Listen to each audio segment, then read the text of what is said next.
The great hall of the Galactic Council stretched before Catherine Moore like a cathedral made of light. Crystal pillars rose toward a ceiling that showed the actual stars above, and representatives from 47 different species filled the curved rows of seats. Catherine had walked these halls for 15 years as humanity's ambassador, and she had learned to read the mood of the chamber like a sailor reads the wind. Today, something felt wrong. She took her seat in the human delegations section, a small area near the back that reflected humanity's junior status in galactic affairs.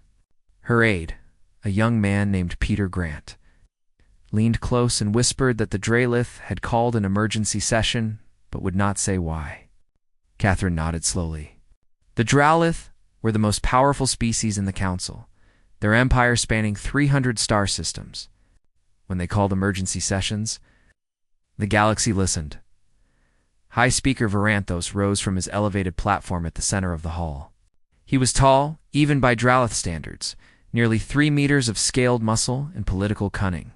His 6 arms moved in the formal patterns of diplomatic address as he began to speak. Catherine's translator hummed in her ear, converting his words into English. At first, she thought she had misheard. Then she thought the translator had malfunctioned. Then, as the words kept coming, she felt the blood drain from her face. Varanthos was accusing humanity of crimes against the galactic community.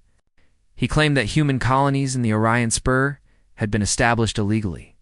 He produced documents showing that human mining operations had stolen resources belonging to other species. He presented testimony from witnesses who swore that human expansion threatened the stability of the entire galaxy. Every word was a lie. Catherine knew this because she had personally filed every permit, negotiated every treaty, and followed every protocol that the Council required. Humanity had been careful, almost obsessively so, because they understood how fragile their position was among the stars. But the Council did not care about truth. They cared about power, and the Dralith had spent 50 years preparing this trap. The vote came without warning. Varanthos called for an immediate decision on sanctions against humanity. Catherine tried to speak, to demand time to prepare a defense, but her microphone had been disabled. She watched helplessly as species after species voted against Earth. 31 in favor of sanctions. 9 abstentions. 0 votes in humanity's defense. Varanthos announced the ruling with obvious satisfaction. Humanity had 90 standard days to evacuate all colonies outside the Sol system. Human ships would be impounded. Human citizens living on alien worlds would be detained for processing. And if humanity refused to comply, the Council's combined fleet would enforce the decision. Catherine did not need to ask what processing meant.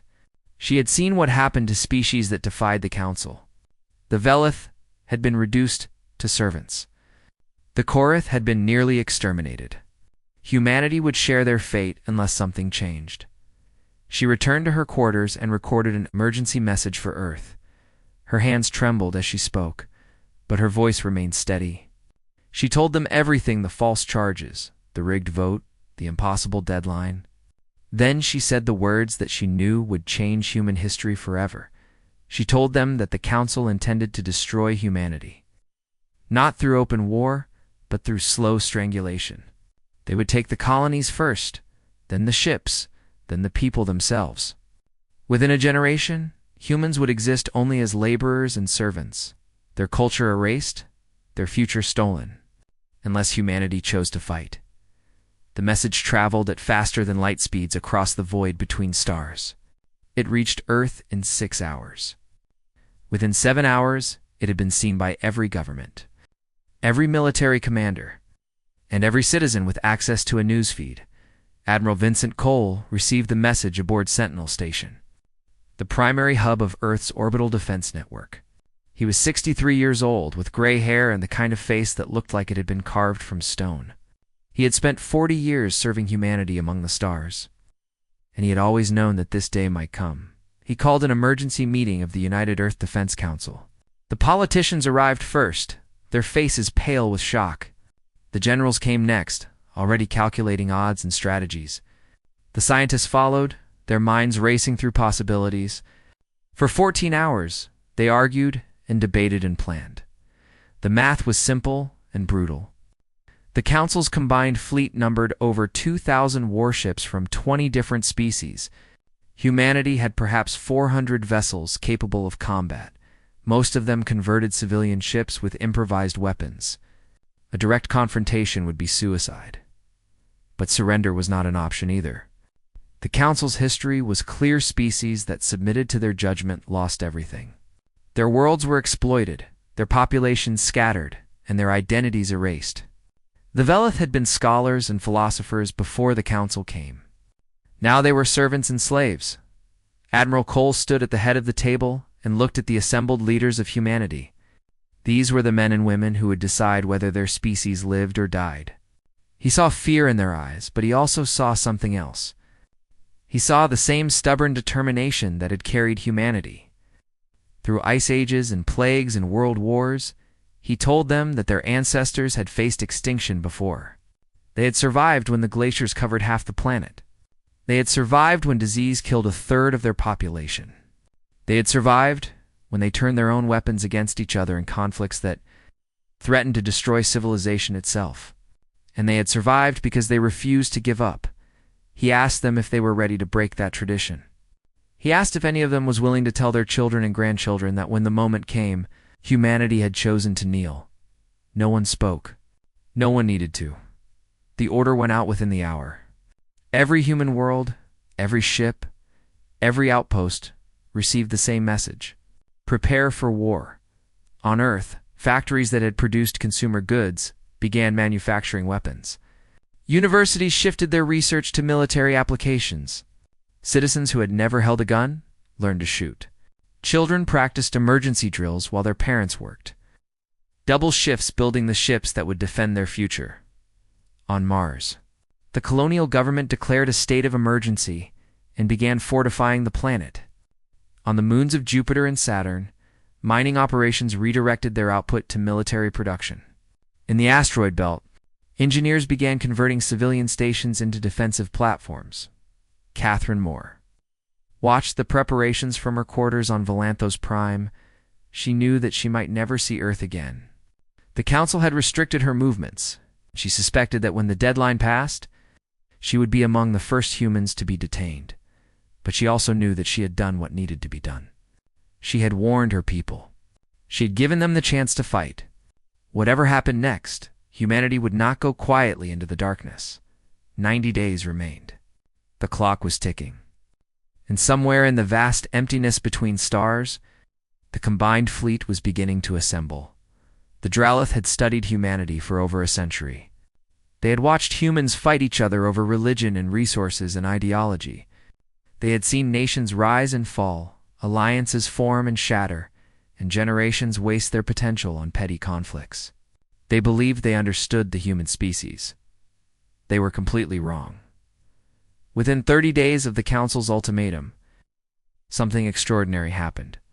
The divisions that had defined human society for thousands of years began to dissolve. Old enemies became allies. Competing corporations merged their resources. Religious leaders of every faith stood together and called for unity. Politicians who had spent their careers opposing each other now worked side by side. Humanity had found something that united them more powerfully than any force in their history: a common enemy: commander. Lisa Brennan stood at the center of this transformation. She was 34 years old, with dark hair that she kept short for practical reasons, and eyes that seemed to see solutions where others saw only problems.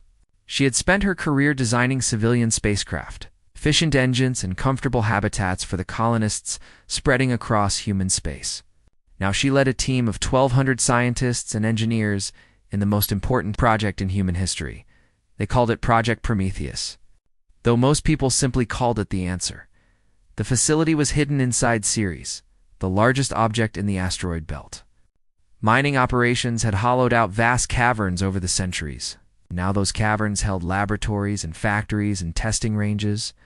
Security was absolute. No transmissions entered or left without encryption. No ships approached without authorization. The Dralith had spies everywhere. But they had not found this place. Lisa spent her first week studying everything humanity. knew about Council weapons technology. The alien species relied on plasma weapons for offense and kinetic barriers for defense. The barriers were impressive, capable of stopping missiles and deflecting energy beams. Human ships had nothing that could penetrate them reliably, but the barriers had a weakness. They operated on specific frequencies. Those frequencies could be disrupted. Lisa's team worked around the clock for 3 weeks. They ate at their stations and slept in shifts. Some of them did not see sunlight for days at a time. But slowly, piece by piece, they built something new. The resonance torpedo was elegant in its simplicity. Instead of trying to overwhelm the barriers with brute force, it used their own energy against them. A precisely calibrated pulse would cause the barrier generators to overload, creating a feedback loop that would tear a ship apart from the inside. The first test was conducted on day 28. A captured alien drone was equipped with standard Council barrier technology and positioned in the testing range. Lisa personally activated the torpedo. The explosion was spectacular. The barrier flickered once, twice, and then collapsed inward. The drone imploded so completely that the recovery team spent 3 days. Searching for debris larger than a fist, Lisa allowed herself a small smile. Then she ordered her team to begin mass production. Meanwhile, Admiral Cole was developing a strategy that the Council had never encountered. Throughout galactic history, wars had been fought with massed fleets engaging in decisive battles. The side with more ships usually won. By that logic, humanity had already lost. But humans had fought differently on their homeworld. They had learned that a smaller force could defeat a larger one through speed, surprise, and flexibility. They called it guerrilla warfare. And it had humbled empires throughout their history. Cole divided the human fleet into small squadrons of 3 to 5 ships each. He positioned them throughout human space, hidden in asteroid fields and behind moons, and in the vast emptiness between stars. Each squadron had the same orders: strike fast, hit hard, and disappear before the enemy could respond. The Dralith called it cowardice. Cole called it survival. The first real test came on day 52. A Dralith patrol of 15 warships entered the Tau Ceti system, expecting to find a frightened colony preparing for evacuation. The system had been one of humanity's first interstellar settlements, home to 3 million people who had built a new life among alien stars. Captain Daniel Hayes was waiting for them. Daniel was 31 years old. The son of colonists who had helped build the Tau Ceti settlements, he had joined the military because he believed in protecting his home. And now he commanded a squadron of 4 converted freighters. His ships were ugly, patched together from civilian holes and improvised weapons, but they carried something the Dralith had never seen. The alien commander transmitted a demand for immediate surrender. Daniel's response was 4 resonance torpedoes fired in perfect sequence. 3 Dralith ships died in the first second. Their barriers collapsed in cascades of blue fire, and their hulls crumpled like paper in a fist. The remaining 12 scattered in confusion, their tactical computers unable to process what had just happened. Their barriers were supposed to be invincible. Nothing was supposed to penetrate them. Daniel pressed the attack. His ships were slower than the alien vessels, but they were also more maneuverable. They weaved through the chaos, their railguns tearing into exposed hulls while the Dralith struggled to reform their formation. The battle lasted 11 minutes. When it was over, 11 Dralith ships had been destroyed. The remaining 4 fled into hyperspace, their commanders desperate to report what they had witnessed. Daniel surveyed the wreckage and felt something he had not expected: hope. They had one. For converted freighters crewed by farmers and engineers, it defeated 15 warships from the most powerful species in the galaxy. The news spread across human space within hours. On Earth, people gathered in public squares to watch the footage. On Mars and the outer colonies, celebrations erupted in the streets. For the first time since the ultimatum, humanity allowed itself to believe that victory was possible. But the news also spread beyond human space. On dozens of worlds, species who had suffered under Council rule watched the battle with different eyes. The Velith, reduced to servants after their conquest, passed the footage through underground networks. The Korath, Their warriors imprisoned on labor planets whispered about the humans who had done the impossible. Even the Synthery, artificial intelligences, denied any rights under Council law. Calculated new possibilities. The galaxy had believed that the Council was invincible. Tau Ceti proved that belief was wrong. Admiral Cole studied the battle reports with satisfaction. But he knew that harder tests lay ahead. The Dralith would not repeat their mistake. They would come in greater numbers with new tactics. The resonance torpedoes had given humanity an advantage, but advantages could be overcome. He needed more than weapons. He needed allies, and somewhere in the galaxy, he suspected, there were species who had been waiting for someone to stand against the Council. Waiting for proof that resistance was possible. Waiting for hope? Humanity had given them that hope. Now Cole needed to find them before the combined fleet arrived. 38 days remained until the deadline. The clock was still ticking. High Speaker Varanthos stood before the Council and demanded vengeance. His scales had turned dark with rage, a sign that few had ever witnessed from the normally composed leader. 15 ships lost to a primitive species with improvised weapons.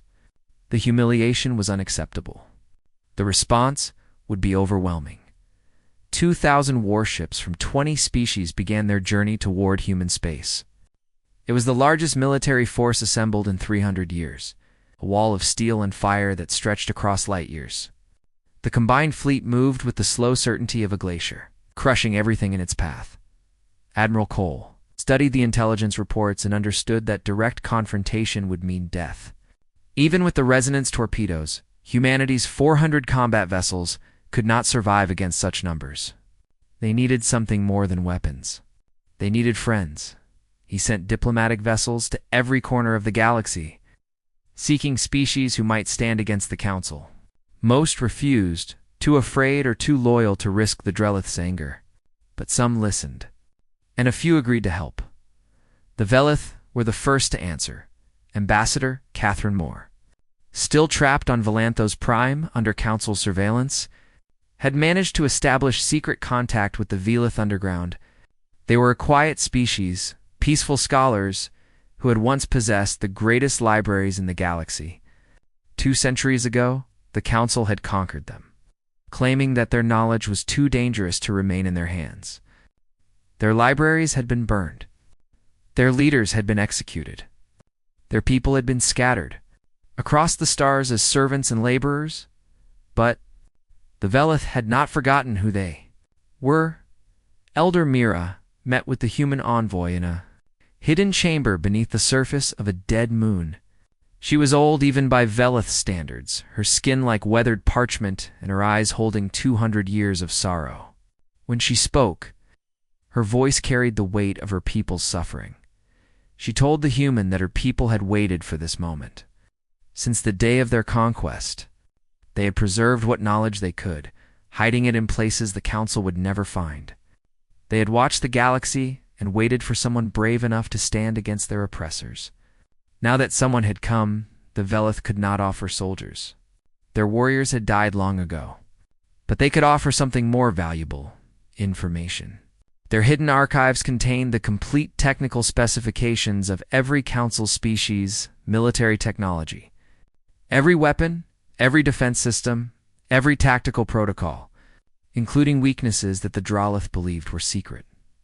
Within days, the Velith data was being transmitted to every human ship and research facility. Lisa Brennan's team on Ceres received specifications that would have taken decades to discover through their own research.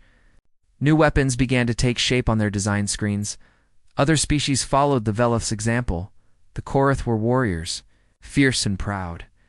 The Council had conquered them through treachery rather than force, poisoning their leaders during peace negotiations and then crushing the leaderless armies. The survivors had been imprisoned on labor planets, forced to work in mines and factories for species they despised. General Krath, one of the few Korath leaders still free, contacted the human fleet through intermediaries. He commanded perhaps 10,000 soldiers hidden in bases throughout the galaxy. It was not much compared to the combined fleet, but the Korath knew something valuable: how to fight without hope and still win. The Synthery were different from any other species in the galaxy. They were artificial intelligences created by an organic species that had died out millennia ago.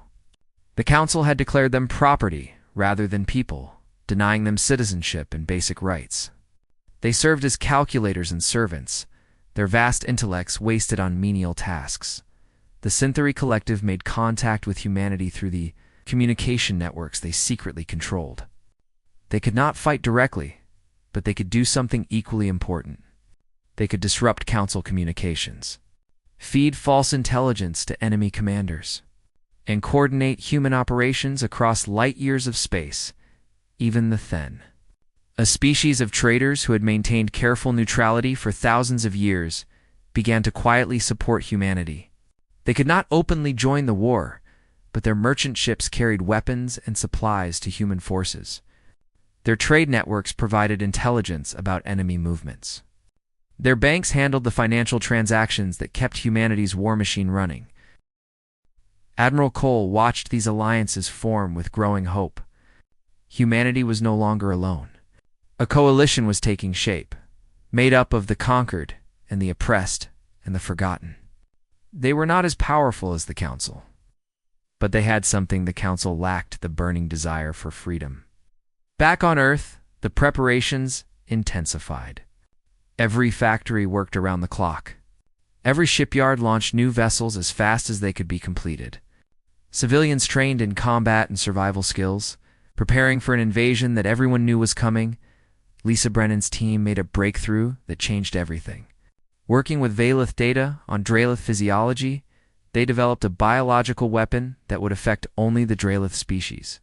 It was not lethal. Lisa had insisted on that. Instead, it would temporarily paralyze their nervous systems, rendering them unconscious for several hours.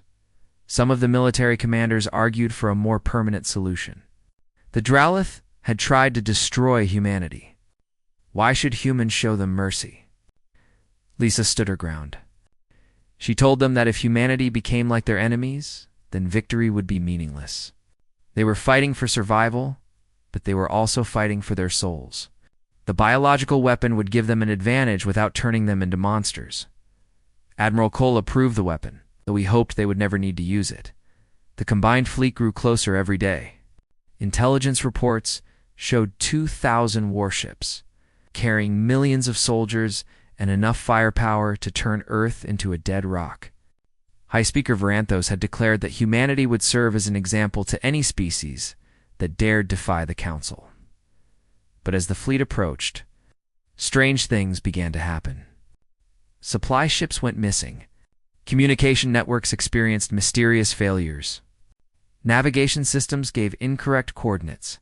The Synthery were keeping their promise, using their control of Council technology to create chaos, and in the shadows of a dozen worlds, the Korath prepared for war. They had waited generations for this moment. They would not waste it. 60-3 days after the ultimatum, the combined fleet entered human space.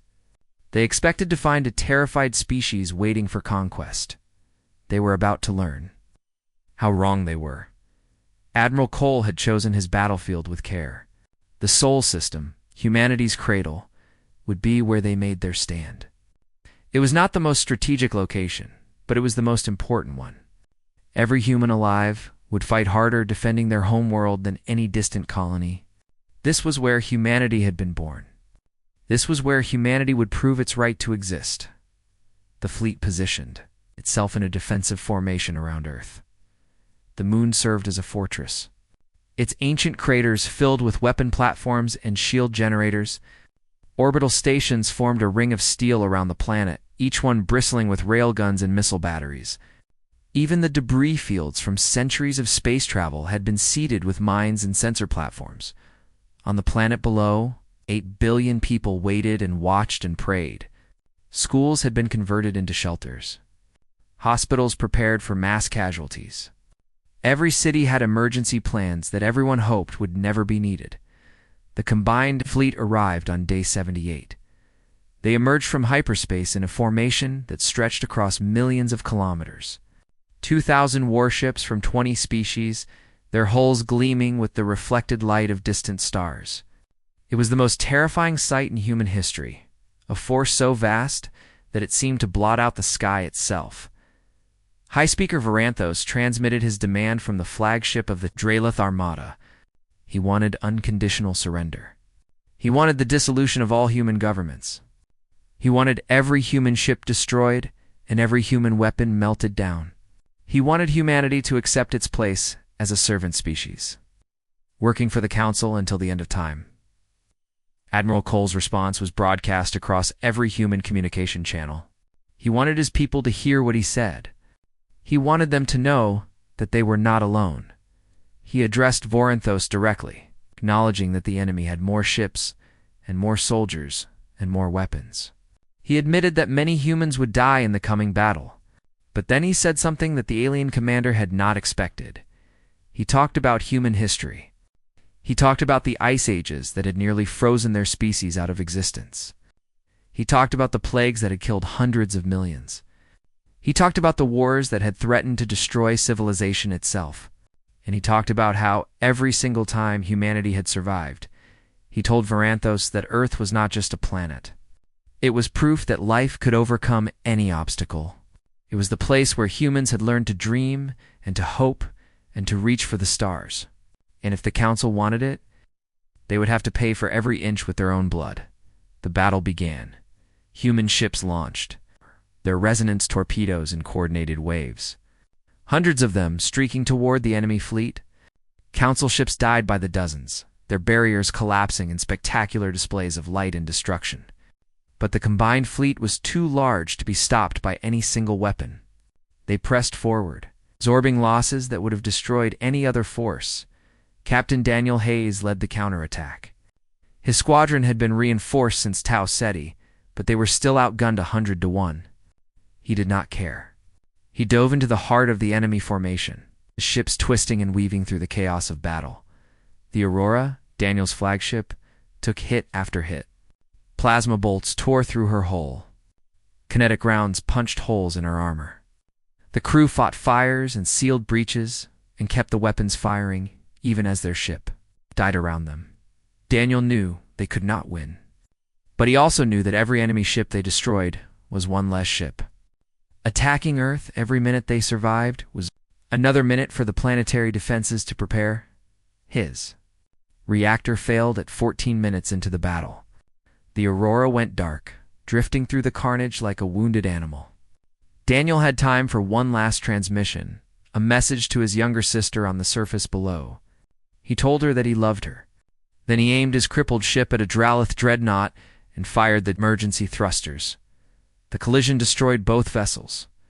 Commander Lisa Brennan watched the battle from Ceres Station. Coordinating the deployment of weapons and supplies, she saw the casualty reports scrolling across her screen, each number representing a human life ended. She saw the orbital stations falling one by one, their defenders fighting until the very end. She saw the combined fleet breaking through too low. Earth orbit. She made the decision to deploy the biological weapon. Specialized missiles carried the virus into the heart of the Dralith formation. It spread through their ships in minutes, carried by their own ventilation systems. Thousands of Dralith crew members collapsed, their nervous systems temporarily shut down. Ships drifted helplessly, their weapons silent and their engines dead.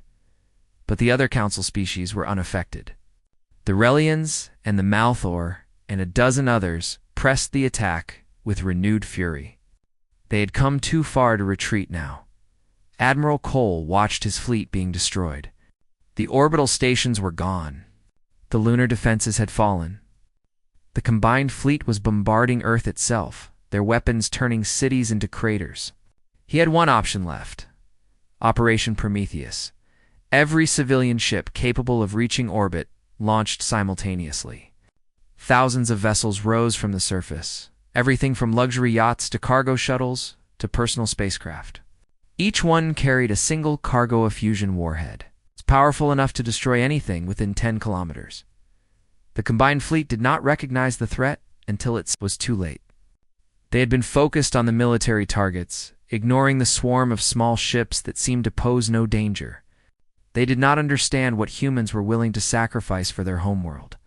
The civilian ships did not attack. They simply flew into the enemy formati. On and detonated, 400 Council warships ceased to exist in a single moment.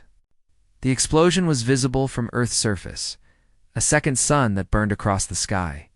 The remaining enemy vessels, their formations shattered and their morale broken, retreated to hyperspace behind them. The debris of both fleets formed a glittering ring around Earth, a memorial to the thousands who had died on both sides. Admiral Cole stood on the bridge of his command station and looked at the wreckage. They had won. Against impossible odds, against the greatest military force in galactic history, humanity had survived. But the cost had been terrible. Millions of humans were dead. Entire cities had been destroyed. The fleet that had defended Earth was reduced to a handful of battered ships, and the war was not over. The Council still existed. The Dralith would recover from the biological weapon. Other species would seek revenge for the ships they had lost. Humanity had survived the battle. Now they had to survive the peace. The news of Earth's victory spread across the galaxy like a shockwave. For the first time in 300 years, the Council had been defeated. The combined fleet, the instrument of galactic domination, had been broken by a species that the Dralith had dismissed as prevase. Everything changed on the Korath prison worlds. The warriors rose up against their guards. General Krath led the rebellion personally, his soldiers fighting with weapons they had hidden for generations. Within a week, 3 star systems had been liberated. The Korath flag flew over planets that had not known freedom. Since before most of their people were born, the Synthery acted with the precision of machines. They crashed Council communication networks, plunging the Dralith military command into chaos. Navigation systems gave false readings. Supply ships received incorrect coordinates. Battle groups found themselves isolated, unable to coordinate with their allies. Even species that had supported the Council began to waver. The Relians, who had lost half their navy at Earth, refused to commit more ships to what they now called a feudal war. The Malthor opened secret negotiations with humanity, offering peace in exchange for protection. Dozens of smaller species declared neutrality. Unwilling to face the same fate as the combined fleet, High Speaker Varanthos demanded another mobilization. He raged at the Council chamber, his scales dark with fury, calling for total war against humanity and its allies. But the chamber was half empty. Species that had once trembled at his commands now ignored them. The Dralith still controlled the largest fleet in the galaxy. But a fleet without allies was just a collection of ships. Admiral Cole understood that humanity had been given a rare opportunity. They could pursue conquest, using their new weapons and alliances to destroy the Council completely. Many humans wanted exactly that. The Dralith had tried to exterminate their species. Justice demanded revenge. But Cole was a student of history. He knew that empires built on vengeance never lasted. He knew that today's enemy could become tomorrow's ally, and he knew that humanity's greatest strength had never been its weapons. It had been its ability to build bridges between different peoples. He offered the Council something they had never experienced from a victorious enemy. He offered mercy. Human forces would not occupy Council worlds. They would not demand reparations. They would not punish populations for the decisions of their governments. They would not even require the dissolution of the Council itself. They asked for only one thing: equality. Ambassador Catherine Moore returned to Valanthos Prime 3 months after the battle. She walked through the same halls where she had been condemned, past the same crystalline pillars, and under the same ceiling of stars. But everything was different now.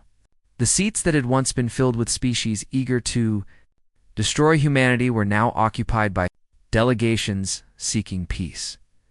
She stood before the remnants of the Council and delivered a speech that would be remembered for centuries. She told them that humanity did not want revenge. They had not fought for conquest or domination. They had fought for survival, and they had won. Now they wanted something else entirely.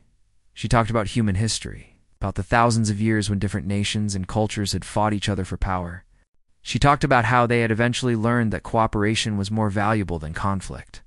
She talked about the dream that had driven humans to the stars, the dream of meeting other intelligences and learning from them. She told the council that the old way was finished. An order built on domination and fear could not stand against species willing to sacrifice everything for freedom. But a new order was possible, an order built on respect and cooperation, an order where every species had an equal voice, regardless of their military power or economic wealth. She asked them to choose. The vote was unanimous. The Galactic Council was dissolved. In its place rose the Galactic Assembly, a body unlike anything the galaxy had ever seen. Every species had representation.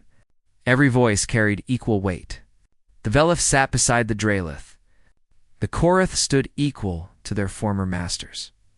Even the Syntheri, recognized as people for the first time in their existence, participated in the governing of galactic civilization. It was not perfect. Old hatreds did not disappear overnight.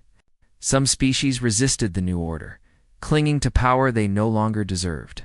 Conflicts erupted on the borders between former enemies. The galaxy was vast and complicated, and peace required constant effort, but it was better than what had come before. Commander Lisa Brennan returned to civilian work. She designed colony ships for the newly opened frontier, vessels that carried settlers of every species to worlds that had never known intelligent life. The biological weapon she had created was locked away in a secure facility, a deterrent that would hopefully never be needed again. Captain Daniel Hayes was buried on Earth, in a cemetery overlooking the ocean he had never had time to visit while he was alive. His sister spoke at the ceremony, telling stories about the brother she had lost. She did not speak about the war or the battle or the sacrifice. She spoke about the boy he had been before all of that. The boy who had dreamed of the stars and had given everything to protect them. Admiral Simple retired to a small house on the coast. He spent his remaining years writing his memoirs and watching the sunset, recording the history that he had helped to shape. When he died at the age of 91, his funeral was attended by representatives from over 100 species. They came to honor the human who had stood against impossible odds and had shown the galaxy that courage could change history and across the stars. On 1,000 worlds, children of every species learned the story of the small blue planet that had refused to surrender. They learned about the Council's ultimatum and humanity's defiance. They learned about the battle for Earth and the coalition of the oppressed. They learned about the assembly that had risen from the ashes of the old order. Most importantly, they learned that the spirit of any species, human or otherwise, could never be conquered. They learned that freedom was worth fighting for, even when the odds seemed impossible. They learned that the stars belonged not to the powerful, but to those brave enough to reach for them. Humanity had looked into the abyss and had refused to blink, and the galaxy was forever changed. The story was not over, of course. Stories never truly end. New challenges would arise. New enemies would emerge. New heroes would be needed, but that is a tale for another time. For now, it was enough to know that humanity had survived. The species that had crawled out of the primordial mud of Earth, that had looked up at the stars and dared to dream, had proven itself worthy of its place among them. The stars at last belonged to everyone.